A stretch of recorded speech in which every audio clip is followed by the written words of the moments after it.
Good morning. Welcome to our online worship service of Kitsap Unitarian Universalist Fellowship. I invite you to follow along in the order of service, and we'll put the link in the chat right now. Whoever you are and wherever you have come from for this hour, we here are one gathered community and all are welcome. My name is Marcia Kristen, and I consider myself maybe a mystic or an aweist pagan wannabe, and I feel very welcomed at KUUF, and I hope you will too. I'm currently on the Committee on Shared Ministry and on the Healthy Communications Committee, which cares for and supports creating a beloved community. Our worship leader today, this morning, is KUUF Minister Reverend Jessica Starr Rockers. I'd also like to welcome any visitors. Please introduce yourself in our chat box. And for those of you who want to share chat with everyone attending, please change the two-part setting to all panelists and attendees. Otherwise, only those who are officiating during the worship service will see your chat. And we welcome more interaction with all during our after-service Zoom coffee hour. The link for the coffee hour will go into the chat, and you will need to use the password coffee with a capital C to be admitted into the coffee hour. The announcements are available on our webpage, which is www.kuuf.org, or our weekly email newsletter, The Candle. So we'd like to start today by acknowledging that the land on which we all live is the Aboriginal territory of the Suquamish, the S'Klallam, and the Skokomish people. They have lived in harmony with the lands and waterways along Washington's Central Salish Sea for thousands of years. And these tribes still live here and protect the land and waters of their ancestors for future generations, as promised by the Point Elliott and Point No Point treaties of 1855. So now, please enjoy Brian Kenny and Mike Menifee performing our call to worship this morning, hymn number 1020, Woyaya.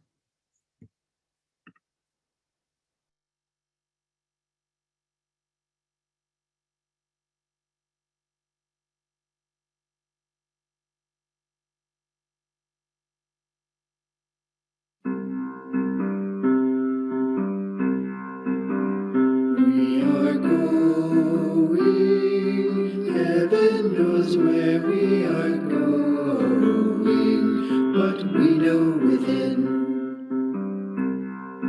and we will get there. Heaven knows how we will get there, but we know we will. It will be hard, we know, and the road will be muddy and rough, but we'll get there.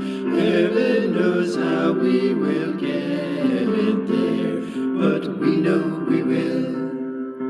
Woyaya, woyaya, woyaya, woyaya, woyaya.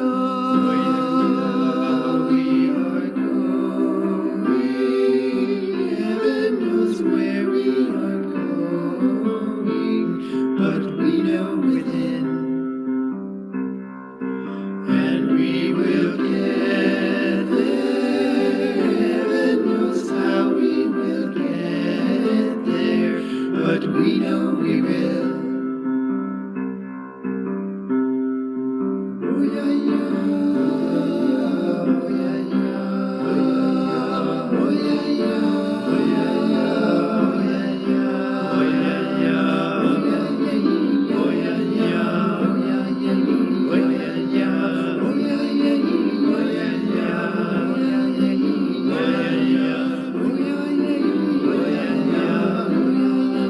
Oh yeah, yeah. Oh yeah,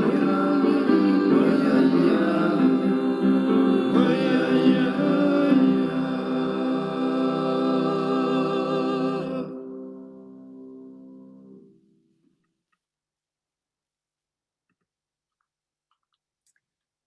Now, please join me in lighting our chalice. And if you have your own chalice or candle at home, please light it as we say Sacred Unknowing by Amy Carol Webb. And I will light my handy Brian Watson chalice here if I can.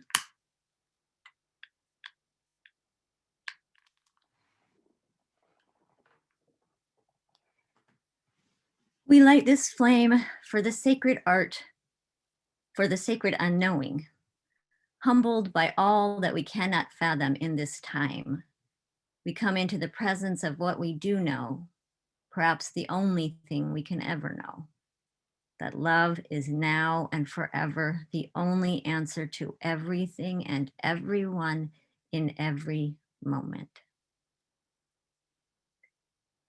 And our opening hymn today is Gather the Spirit. The hymn was written by Jim Scott, an American guitarist, singer, songwriter, and composer. He's an active UU and helped co-chair the Seventh Principle Project. So please join in singing our opening hymn. It's number 347, Gather the Spirit, and it'll be performed by Alina Hemingway, Brian Kenny, and Mike Menifee, and the lyrics will appear on your screen.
Please join me in the spoken affirmation, and the words are there on your screen. We gather as a caring community seeking life's deeper meanings. We value diversity and affirm the worth of all living things. We strive to speak truth in love, to act for justice, to grow in spirit, and to care for the earth. We celebrate with open hearts and minds the creative power that sustains and transforms us. And now is the time for our morning offering. If you would like to donate electronically, please click on the paypal.me link in the chat. After you've donated, eventually at some time, please email admin@kuuf.org to let us know if your donation is for the KUUF General Fund, the Minister's Discretionary Fund to help our members in need, or our monthly charitable giving recipient for the month of March, which is Kitsap Community Resources. And if you don't indicate your preferred fund, your contribution will go to the KUUF General Fund. And we now have a short video about the work done at Kitsap Community Resources.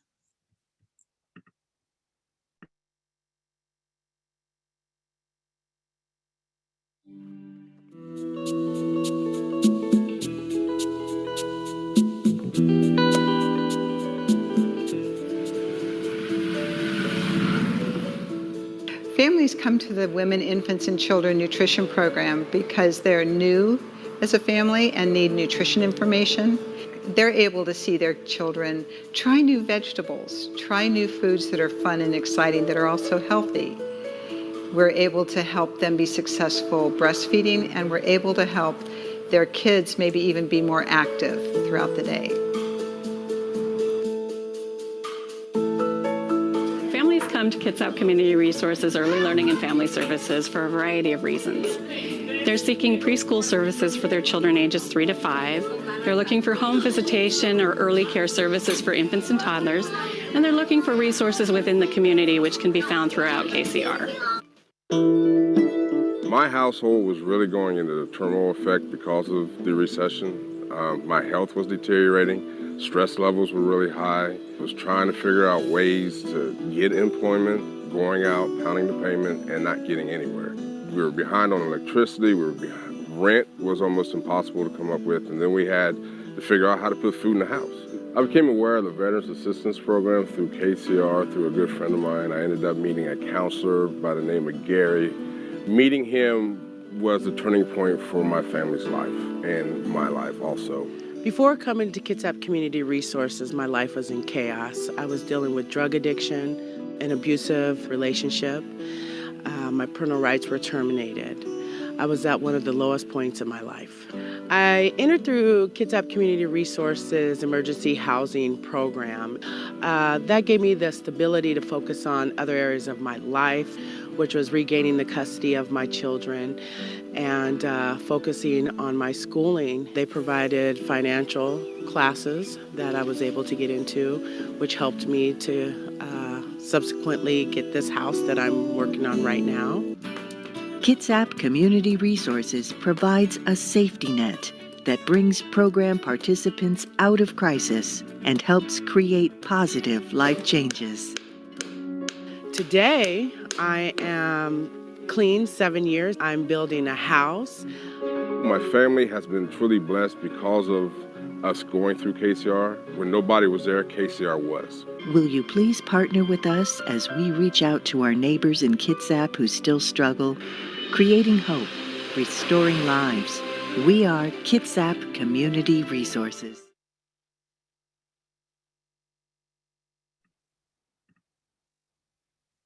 Wow, so many services there. You may also send a check to the address on the screen, and please write in the memo line where you would like your offering to go. And if this is your first time at KUF, you are our guest and there is no need to contribute. So let there be an offering to strengthen and sustain our community, which is sacred to so many of us.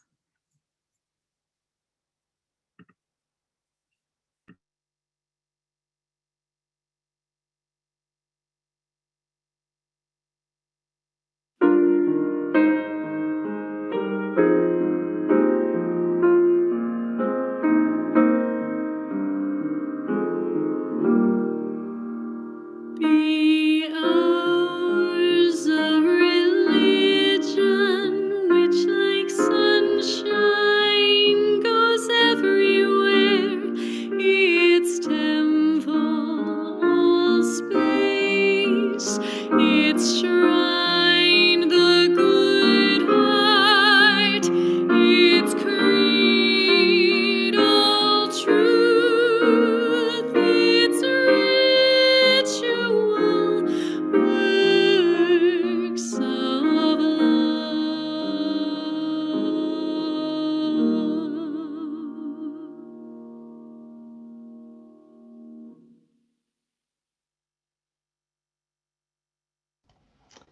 Well, good morning, everyone. I am Reverend Jessica, and it is time for our children's story. So I invite the young and the young at heart to scooch a little bit closer to the screen, but don't get too comfortable. We are going to do a meditation today that uses our bodies. This is a body prayer from an ancient Christian mystic called Julian of Norwich, who lived in the 14th century in England. She was actually the first woman to be published in the English language. And at that time, the bubonic plague was ravaging Europe, a pandemic much, much worse than the one we're experiencing. And a war was also raging, the 100 Years' War. And Julian of Norwich was in the middle of all this, trying to stay safe. And she would pray with her body, a bit like yoga, but at the time, Julian of Norwich didn't know about yoga. She simply found that moving her body helped her feel connected and calm when she was scared. Well, we live in a time right now when our bodies are holding a lot of tension, and we are, well, hunched over, spending a lot of time on our computers, working, going to school, visiting with our friends, even going to church, all on a computer. And we're also stressed, just like Julian of Norwich. I don't know about you, but in our house, with Liam going back to school, we are feeling the stress, huh? Well, maybe you've gone back to school and you know how weird it has been, and your parents and all of our teachers too. We're all feeling a little uncertain.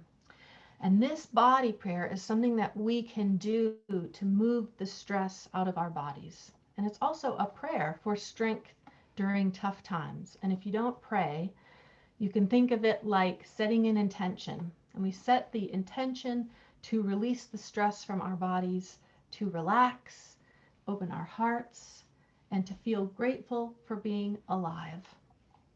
So let's do this, shall we? So you might want to find a spot to stretch out. And if you feel like it and are able, you can stand. Here, you can stand. You are able. It's not necessary, though. You can do it in your chair as well. And we're going to go through this a few times. Okay. So we start with our arms extended, and we pull them in. As we pull them in, we take a deep breath. And then this is the await posture. And this is where we invite in the presence of peace. And then we breathe in again, and we reach our arms up to the sky. And this is the allow posture. You can see my arms are all the way up. And this is where we welcome joy. And then we bring our hands to our heart as we breathe in again. And we accept love. And then we go to the attend posture. And this is where we hold our hope and we hold our strength. So let's go through that a couple more times, shall we? So from this we go, invite peace, welcome joy, accept love, and hold hope. Invite peace, welcome joy, accept love, and hold hope. One more time. Invite peace, welcome joy,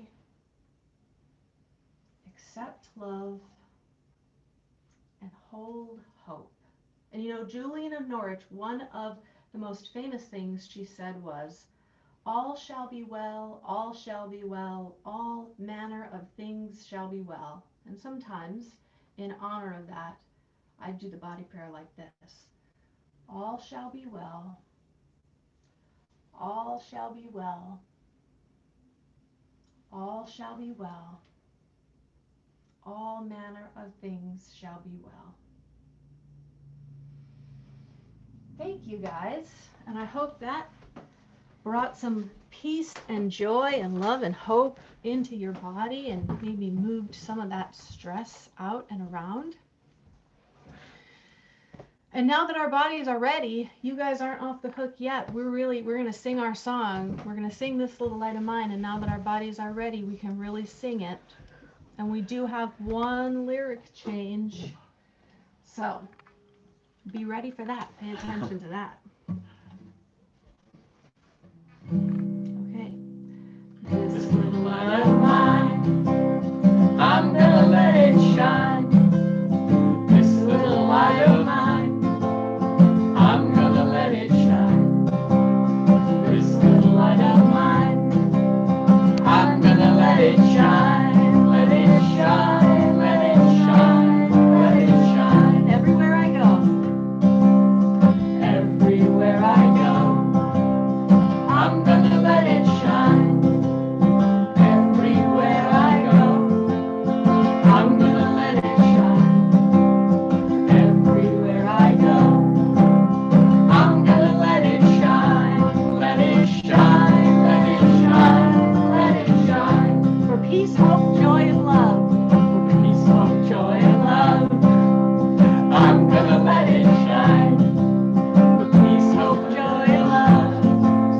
I'm gonna let it shine. For peace, hope, joy, and love. I'm gonna let it shine. Let it shine, let it shine, let it shine. This little light of mine.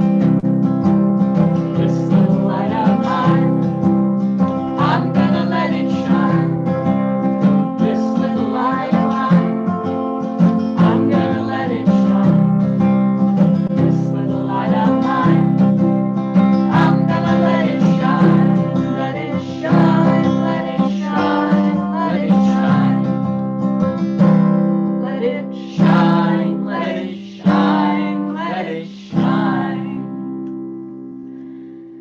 Thank you guys. And thank you all for joining in with us with all of that activity. Thank you. And now it is time for our joys and our sorrows.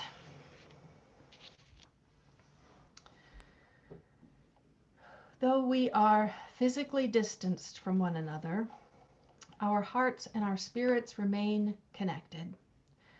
When shared together, our joys are amplified and our sorrows are lessened.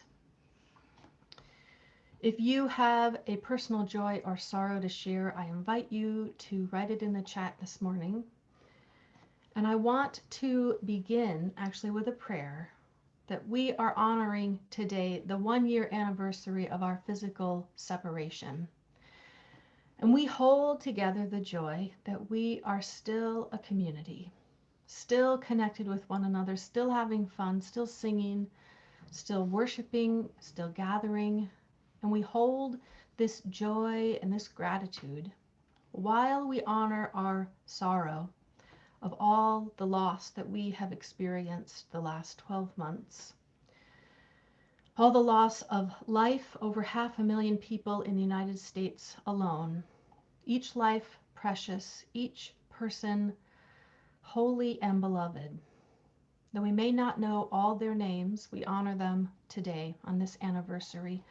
And I want to light a special candle today in recognition of our grief and our love.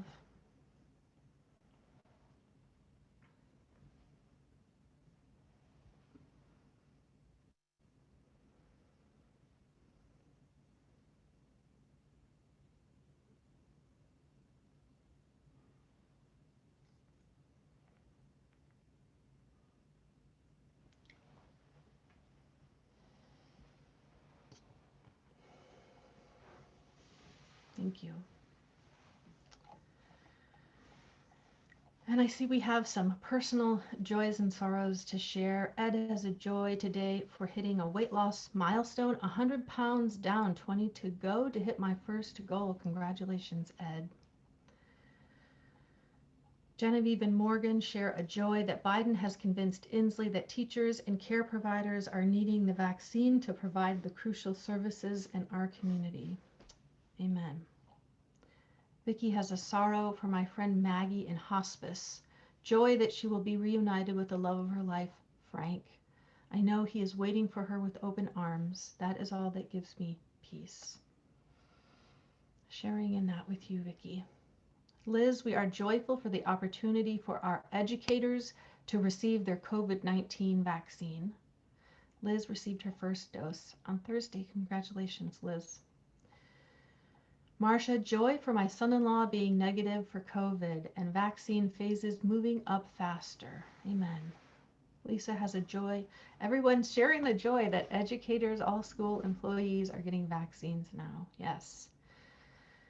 Jennifer, joy for the veterans in my family who were able to schedule vaccine appointments through the VA this week. Congratulations. Maya, joy that we have made it through this year. Amen. Sorrow for our friend Alicia who's in the hospital. Hope your friend gets better soon. Catherine, a joy for my dad retiring. Congratulations. And Michael receiving his first COVID vaccine. Congratulations. Chris, joy for my daughter Maria will get her first vaccine tomorrow. Erin has a joy for all of our creative adaptation during COVID and sorrow for those who feel isolated from their support systems. Amen. Marcia, joy for daughter Emma to have a volunteer editing position for marginalized authors that is considerate of her disability. How wonderful. Bonner last had his hair cut March 6, 2020. He's so grateful that he still has a full head of hair, regardless of all the white in it. Sharing that joy with you, Bonner. Maria shares her joy for her first vaccine appointment tomorrow. Congratulations. Rowan, joy that my good friend Casey and her brand new baby Henry are healthy and happy. Congratulations. Oe, joy for my much beloved client who has passed relatively peacefully at 98. Sorrow for myself and everyone who loves her. Sharing in that joy and that sorrow with you, Oe. Paul, joy that I got to make a pie with our grandson Landon this week. How wonderful. Bunny, joy my mom got her first dose and that my doctor helped get her scheduled for her second dose here in Washington. How wonderful. She's going to arrive and take care of Rowan and Bunny. So grateful for my doctor and my mother being protected. How wonderful. Amen. Well, so much joy today. Thank you everyone for sharing. May you who shared this morning feel the love of this community surrounding you and holding you close. Jim has a joy for spring and the vaccine, allowing many to go out and enjoy the return of it. How wonderful. And for all those whose joy or sorrow is too tender to share, our hearts are with you. May the spirit of life and love bring peace to us all. Amen and blessed be.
Praise be the nurses and doctors, every medical staff bent over flesh to offer care, for lives saved and lives lost, for showing up either way. Praise for the farmers tilling soil, planting seeds so food can grow, an act of hope if ever there was. Praise be the janitors and garbage collectors, the grocery store clerks and the truck drivers barreling through long, quiet nights. Give thanks for bus drivers, delivery persons, postal workers, and all those keeping an eye on water, gas, and electricity. Blessings on our leaders making hard choices for the common good, offering words of assurance. Celebrate the scientists working away to understand the thing that plagues us, to find an antidote, and all the medicine makers. Praise be the journalists keeping us informed. Praise be the teachers finding new ways to educate children from afar, and blessings on parents holding it together for them. Blessed are the elderly and those with weakened immune systems, all those who worry for their health. Praise for those who stay at home to protect them. Blessed are the domestic violence victims on lockdown with abusers, the homeless and refugees. Praise for the artists and poets, the singers and storytellers, all those who nourish with words and sound and color. Blessed are the ministers and therapists of every kind, bringing words of comfort. Blessed are the ones whose jobs are lost, who have no savings, who feel fear of the unknown gnawing. Blessed are those in grief, especially who mourn alone. Blessed are those who have passed into the great night. Praise for police and firefighters, paramedics, and all who work to keep us safe. Praise for all the workers and caregivers of every kind. Praise for the sound of notifications, messages from friends reaching across the distance. Give thanks for laughter and kindness. Praise be our four-footed companions with no forethought or anxiety, responding only in love. Praise for the seas and rivers, forests and stones who teach us to endure. Give thanks for your ancestors, for the wars and plagues they endured and survived. Their resilience is in your bones, your blood. Blessed is the water that flows over our hands and the soap that helps keep them clean each time a baptism. Praise every moment of stillness and silence so new voices can be heard. Praise the chants at slowness. Praise be the birds who continue to sing the sky awake each day. Praise for the primrose poking yellow petals from dark earth. Blessed is the air clearing overhead so one day we can breathe deeply again. And when this has passed, may we say that love spread more quickly than any virus ever could.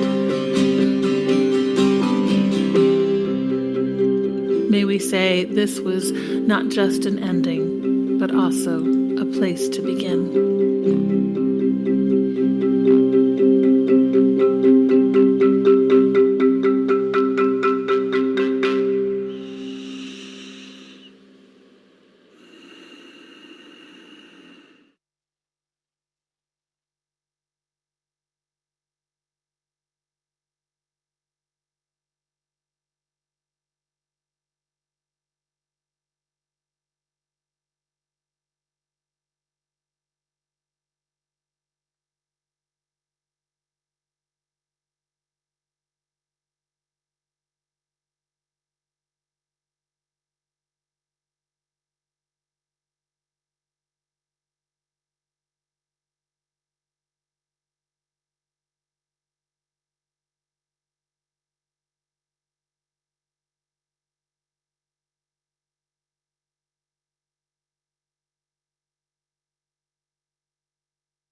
Well, today marks the anniversary of the first Sunday we stopped meeting in person in the sanctuary. And I remember that week, we weren't really sure what we would do or what was going to happen. We just knew it wasn't safe to gather. After speaking with Reverend Zachary of Cedars UU Church on Bainbridge Island, he and I decided to do something together. And so Bonner Sams, the worship coordinator for that Sunday, and myself brought our YouTube account and our tech skills to the Cedars offices. And if you recall, we live streamed from there as one big gathered Unitarian Universalist community. I remember thinking, this separation might last a few weeks. A few days later, some of us sat down and put together what we called KUUF Fellowships, Kitsap UU Fellowships Circle of Care. This was our disaster response, so that during the lockdown, we would have people in our neighborhoods that we knew we could go to for help if we needed it. It was a way to stay connected and to keep tabs on people to prevent isolation. Everyone who wasn't in a Chalice Circle, which is our small group ministry here at Kitsap UU Fellowship, was put in a circle of care. The following Sunday, we live streamed from our own fellowship, not from the sanctuary, but from a smaller room off to the side called the Elmore Room. Members of the worship team and myself started to make plans for the weeks ahead, but we struggled to imagine how long this would go on. All we knew was that we didn't know what was about to happen. And all we could do was trust that together we would figure out a way through.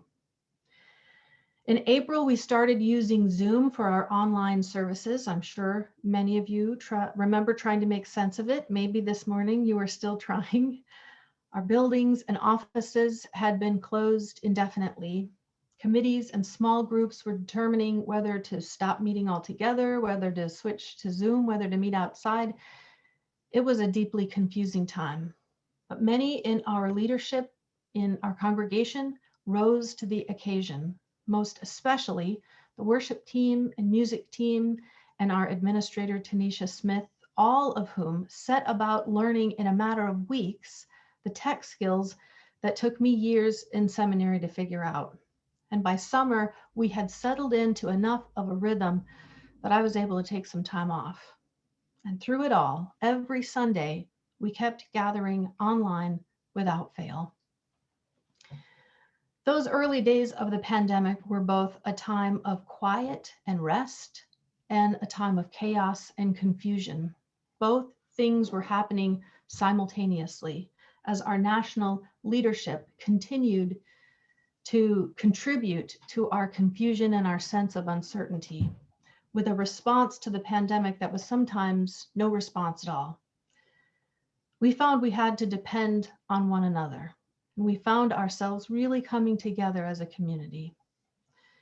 We marched over the spring and summer as we saw a little relief from the COVID pandemic and responded instead to the ongoing pandemic of institutional racism.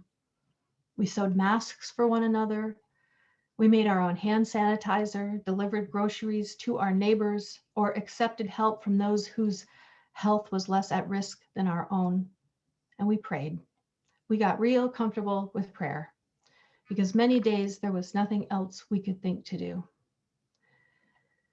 The Unitarian Universalist Trauma Response Team calls the pandemic a critical incident.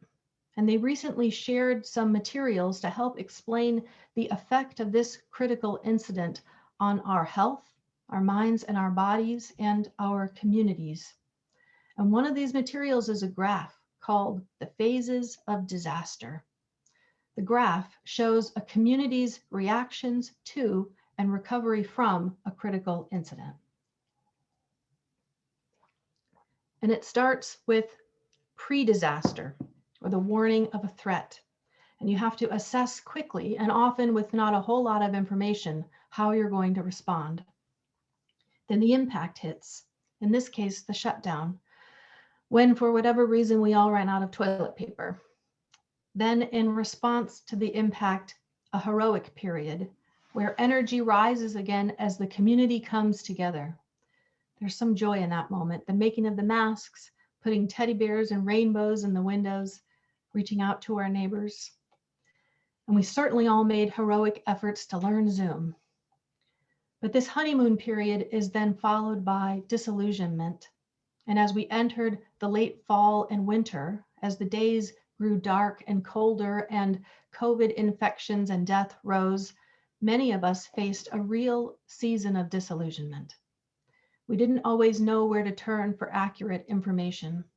And there was a lot of loss and isolation, financial loss, the loss of life, and deep sorrow.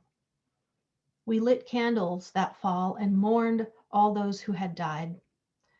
For many of us, our faith and our community and our rituals of gathering and naming our experience together was one of the critical pieces of our survival during that time. You can see how the critical incident we experienced has followed that pattern, the phases of disaster. And as the days have started to grow longer, the weather warmer, very first flowers have started to push through the soil, people are getting their vaccine, many of us have begun a new stage. In the graph, this is called working through grief. And this is a long stage, this working through grief. Those of us who have experienced deep grief in other areas of our lives know how long it can take. And what a friend we need to make of grief in order to get through it. But by taking this time on this anniversary, the first Sunday in March, this year and in the years to come, taking the time to honor and remember all we have been through is an important part of that grieving process. Some of us may still feel we are in disillusionment, and you may feel that same way today, or you may feel that way tomorrow. Grief is not a linear process, and everyone is different. One day we may feel hopeful, as if real healing is happening, and the next day unbelievably sad, unable to imagine how any of this is ever going to get better. This past week, I worked in our fellowship offices for the first time in a year, and I felt all sorts of contradictory emotions, from joy to grief to sorrow. And when I got home, I was exhausted. One of our members reminded me that we all must take it slow. We can't immediately, if ever, go back to the hustle and bustle of life as it was before. We've all been changed by this. Our community has been changed. And there is still a lot we don't know about what comes next. Because even as we honor this anniversary, even as we acknowledge all that we have learned and how far we have come, even as we celebrate our survival and resilience, we are still in the middle of the crisis. The critical incident, the shock, has passed, but the pandemic continues. As we try to metabolize what has happened and work through it, it's simultaneously not over. We may notice that as hopeful as we are feeling about the vaccines and the possibilities of spring and summertime, we are simply too burned out to fully appreciate it or even creatively imagine it. We may notice we are too tired to work as hard as we usually do this time of year. The springtime surge of energy that Pacific Northwesterners get when we have survived the long dark, as someone recently put it, it may elude some of us this year. We may notice we are more clumsy than normal, our thoughts more scattered or muddled. We may feel tender emotionally, quick to anger or quick to tears. The grace that we extended to one another early on in this pandemic, we need it now more than ever. With springtime on the horizon, this is a good time to imagine birth as the long 9-month process that it is. And don't forget the 4th trimester, when even after the child is born, parents and baby spend a lot of time just sleeping and eating.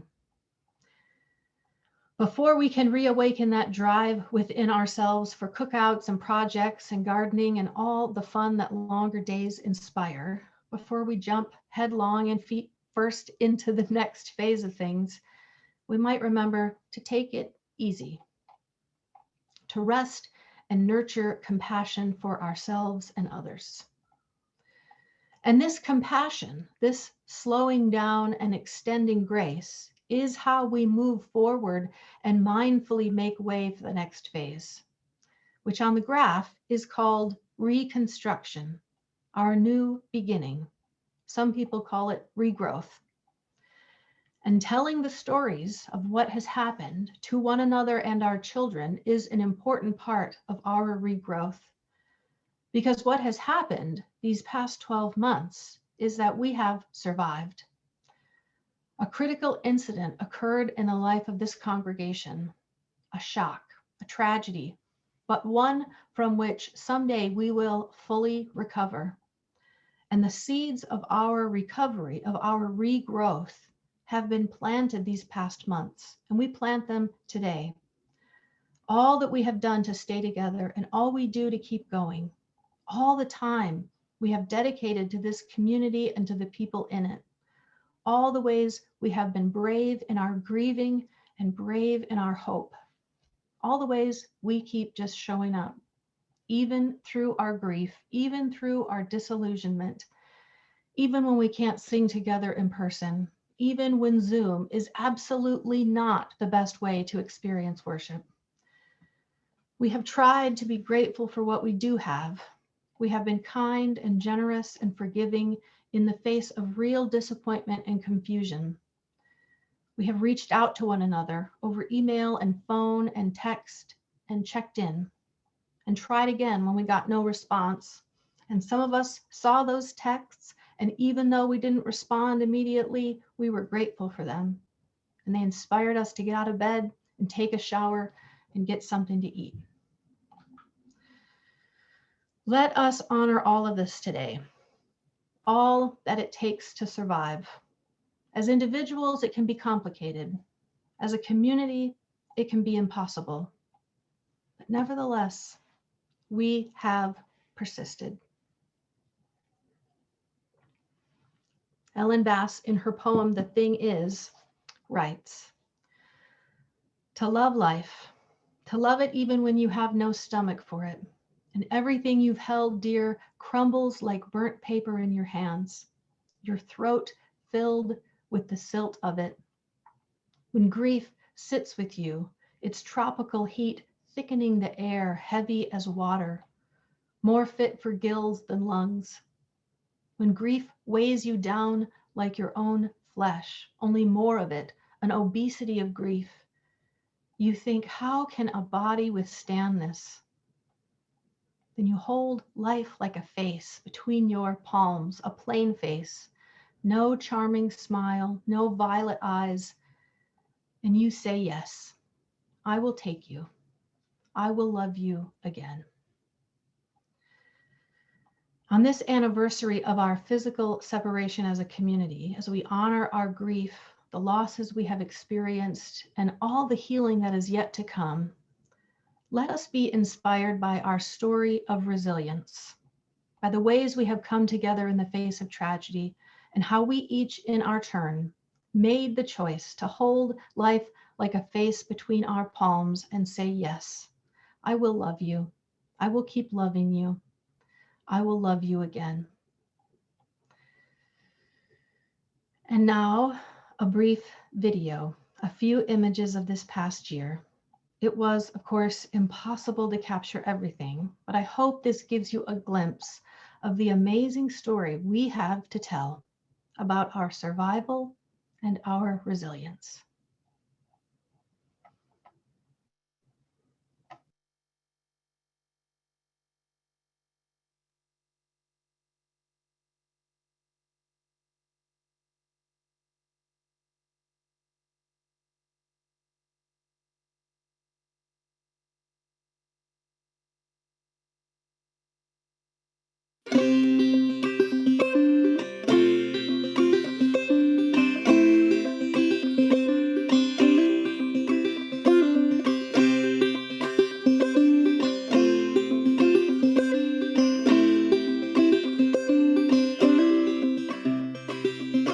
I am resilient. I trust the movement. I negate the chaos, uplift the negative. I'll show up at the table again and again and again. I'll close my mouth and learn to listen. Whoa, whoa, oh, oh. Whoa, whoa, oh, oh. Whoa, whoa, oh, oh. Whoa, whoa, oh, oh. Whoa, whoa, oh, oh. Whoa, whoa, oh, oh. These times are poignant. The winds have shifted. It's all we can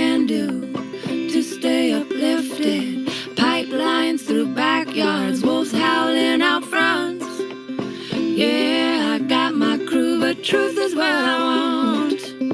Realigned and on point. Power to the peaceful. Prayers to the waters. Women at the center. All vessels open to give and receive. Let's see the system brought down to its knees. Whoa, whoa, whoa, whoa, whoa, whoa, whoa, whoa. Ooh, ooh, ooh, whoa, whoa, whoa, whoa, whoa, whoa. Ooh, ooh, ooh, ooh, ooh.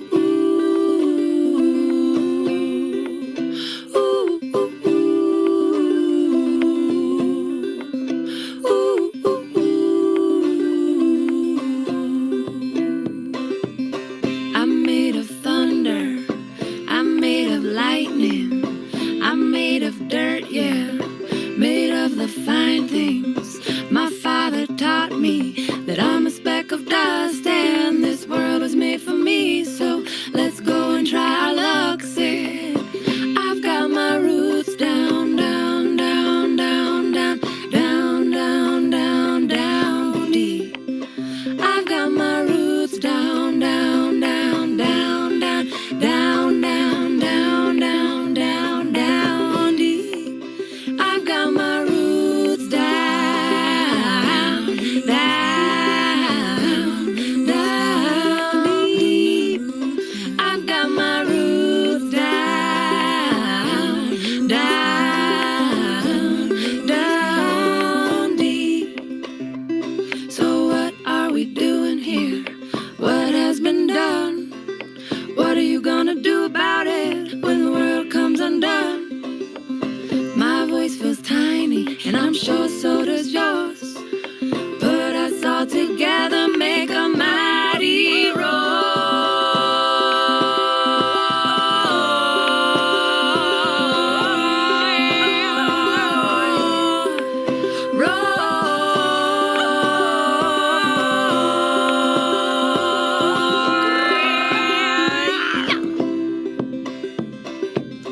I am resilient.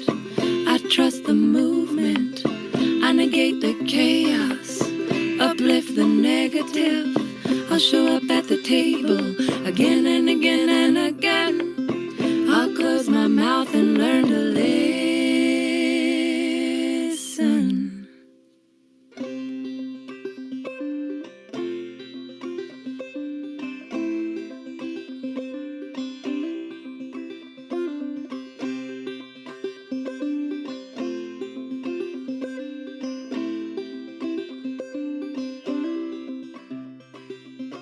I am resilient.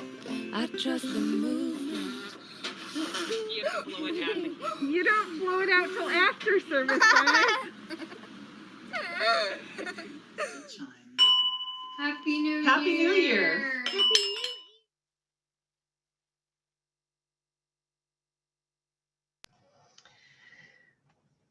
And now it is time for us to set our intentions for the week ahead. I invite you to share a word or a phrase that will guide your heart and your mind this week. And if you feel called to, put your answer in the chat and I will read them aloud.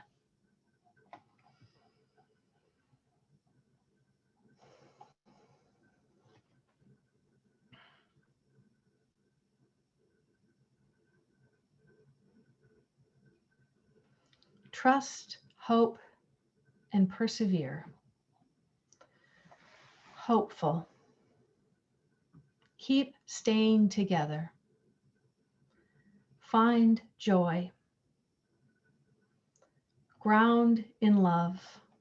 Find joy, the possibility of joy. Strength. Revere our resilience. Balance and stillness.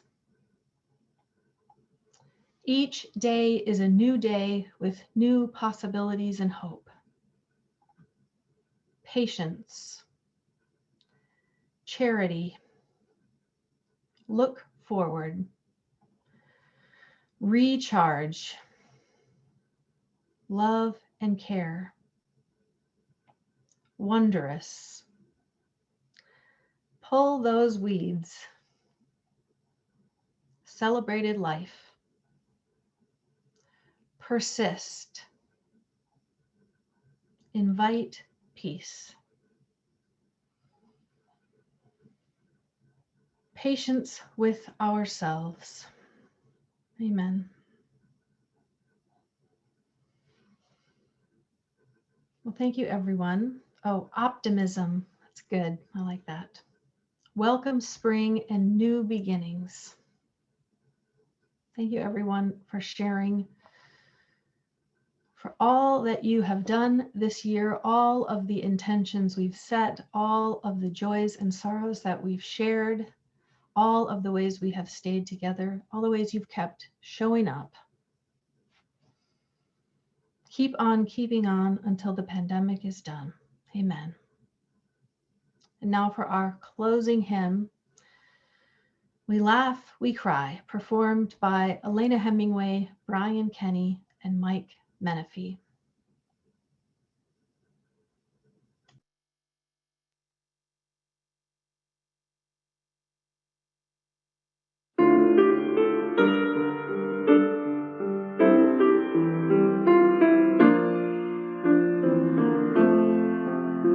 We laugh, we cry, we live, we die, we dance, we sing our song. We need to feel there's something here to which we can belong. We need to feel the freedom just to have some time alone. But most of all, we need close friends we can call our very own. And we believe in life and in the strength of love. And we have found a need to be together. We have our hearts to give. We have our thoughts to receive. And we believe that sharing is an answer. A child is born among us, and we feel a special glow. We see time's endless journey as we watch that baby grow. We thrill to hear imagination freely running wild. We dedicate our minds and hearts to the spirit of this child. And we believe in life and in the strength of love. And we have found a time to be together. And with the grace of age, we share the wonder of youth.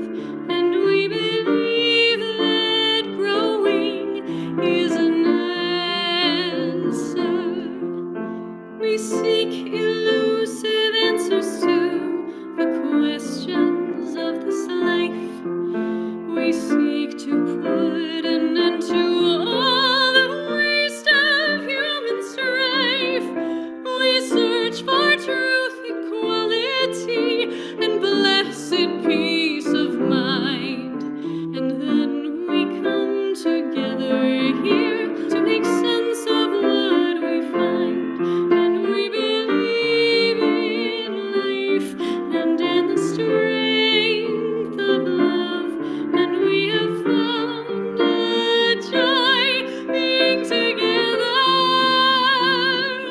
And in our search for peace, maybe we'll finally see, even to question truly is an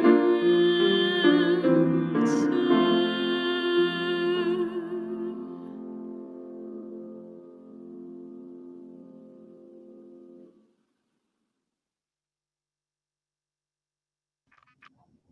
Thank you everyone for being here today. Thank you for being here for the last 12 months. Coming to Zoom every Sunday. Please join us after this for coffee hour. The link will appear in the chat and you can click on that and go directly to coffee hour, and the password is coffee with a capital C. And now let us extinguish our chalices. And let us close with these words from the Reverend Amy Zucker Morgenstern. We extinguish this flame, but the sparks within us remain alight. From each of us in our supposed solitude, the signals buzz and hum, sparkling through space to one another, connecting us invisibly but palpably. We are one, and from every window, our light shines. Amen, Ashe, may it be so.